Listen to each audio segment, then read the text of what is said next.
here we go. Hey everybody, it's me, Stuart.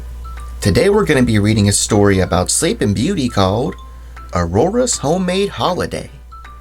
Ooh, homemade holiday? I wonder what kind of holiday she's going to make. Well, let's find out. Alright, here we go. One snowy December day, Princess Aurora and Prince Philip went for a stroll. As they walked, Philip noticed that the princess was unusually quiet. "Is something the matter?" he asked. "My aunts and I used to love Christmas time," she said. The three fairies Flora, Fauna, and Merryweather had raised Aurora in secret, and she still thought of them as her aunts. "Let's invite them for the holidays," Philip said. "What a splendid idea," Aurora cried. Ooh, her aunts are coming.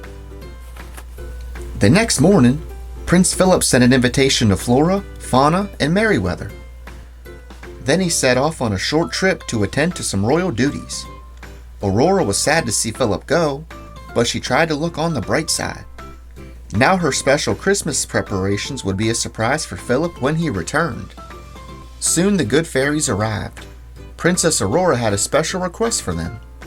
"You want a Christmas exactly like the ones we shared at the cottage?" Flora asked. "That means we can't use magic." "You better take our wands so we're not tempted to use them," Fauna said to Aurora. But the wands were hard to catch and zoomed around the room. They did not like the idea of being put away. Wow, look at them go, flying around. "Shall we decorate?" Aurora asked. She led the fairies to baskets of evergreen garland, ornaments, and bows. "Let's start trimming the tree," Merryweather exclaimed. "We should hang the evergreen garland first," Flora said.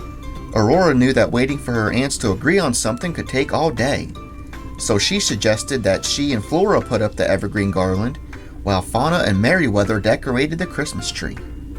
Wow, it's coming along pretty good.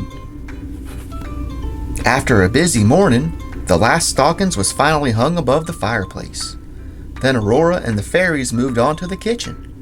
It was time to begin baking their Christmas treats. "I can't wait until Philip tastes your special layer cake," Aurora said, "and the Christmas rolls with jam inside." "We'll need lots of red frosting," Flora announced. "Green frosting is prettier," Merryweather argued. "We'll use both," Aurora declared. "Yeah, use both. That's a good idea. That'll be pretty." The next morning over breakfast, Aurora and the good fairies talked about a gift for Philip. "I want to give him a homemade present," Aurora said to her aunts. "But what?" "How about a shirt?" Flora suggested. "But I don't know how to sew," the princess replied. "We'll show you how," Merryweather said. Aurora smiled.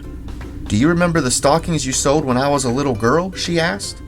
"Of course," Flora said. "We forgot to stitch up the bottoms and the gifts fell out."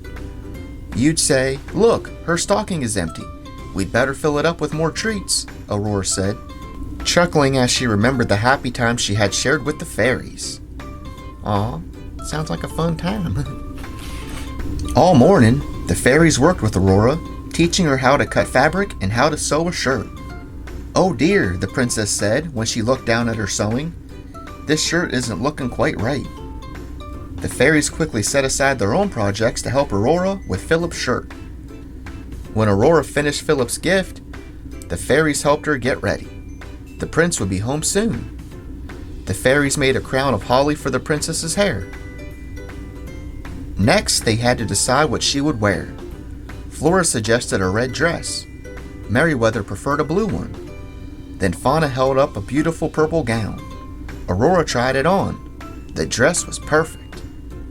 Even Flora and Merryweather had to admit the purple dress looked lovely on the princess. Wow, that is a pretty gown. It's a pretty purple. The last thing Aurora had to do was wrap the prince's gift. Once again, she asked for the fairies' help. When they were finished, the princess placed the present under the tree. That afternoon, Prince Philip arrived back at the castle.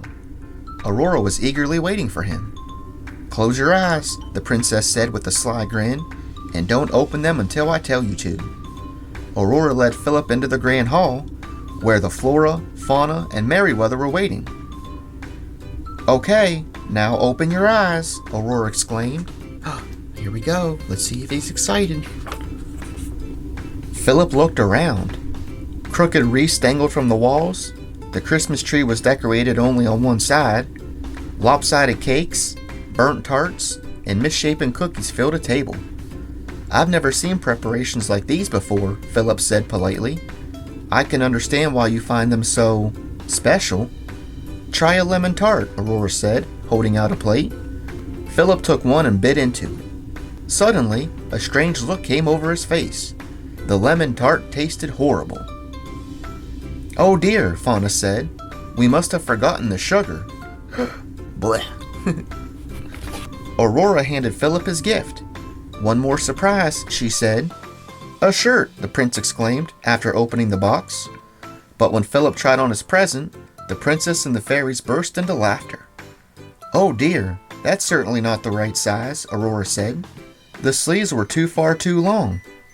Aurora knew her Christmas wasn't perfect, but sharing a homemade holiday with Philip and her aunts had made it the best one Aurora could remember. Yeah. The end. Wow. That was a fun story about Aurora and the fairies and Prince Philip.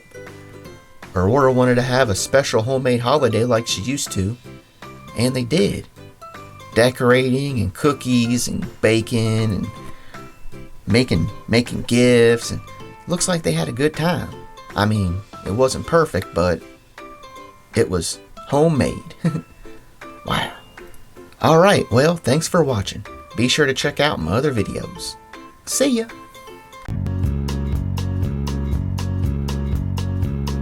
Thanks for watching. See you next time.